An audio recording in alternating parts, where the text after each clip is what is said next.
And now the end is near, and so I fade. Before becoming one of the biggest music festivals on the planet, Rock in Rio came close to never leaving the drawing board. International skepticism about Brazil and the difficulty of convincing major artists to participate seemed like insurmountable obstacles. Then an unexpected and ultimately decisive figure stepped in to change the course of that story. Frank Sinatra, the legendary Voice. Without him, the very first Rock in Rio might never have happened. I'll say it clear, I'll state my case, of which I'm certain. Frank Sinatra, the godfather who made the first Rock in Rio possible. I've lived a life that's full. The origins of Rock in Rio can be traced back to the relationship between Roberto Medina and Frank Sinatra. The legendary American singer, known worldwide as The Voice and famous for his iconic blue eyes, was brought to Brazil by Art Plan Productions, the company founded by Roberto Medina's father, Abraham Medina, and later directed by Roberto. Sinatra performed 2 historic concerts at Maracanã Stadium on January 26 and 27, 1980. It was the agency's first major international venture, which would later bring other major artists such as Barry White and Julio Iglesias to the country. At that time, Brazil had a poor reputation in the global concert market.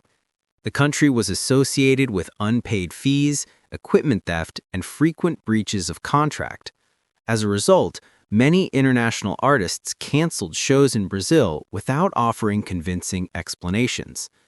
Under these circumstances, persuading the world's leading musicians to perform at a Brazilian festival seemed nearly impossible. Determined to change this perception, Roberto Medina, producer Luiz Oscar Niemeyer, and businessman Oscar Ornstein spent 40 days in New York attempting to negotiate with artists for the new festival.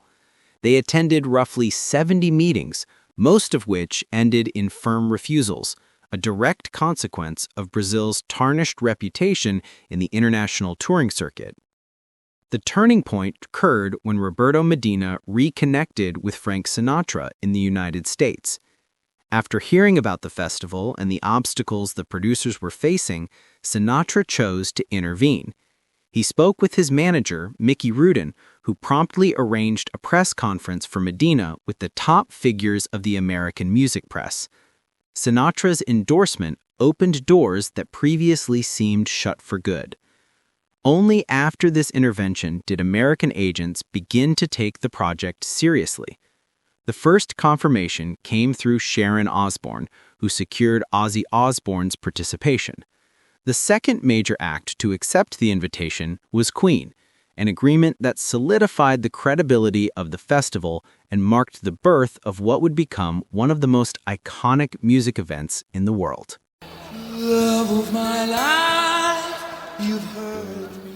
The Rock in Rio Festival emerged from the bold vision, perseverance, and negotiating talent of Roberto Medina, but it was brought to life through the endorsement of a legend.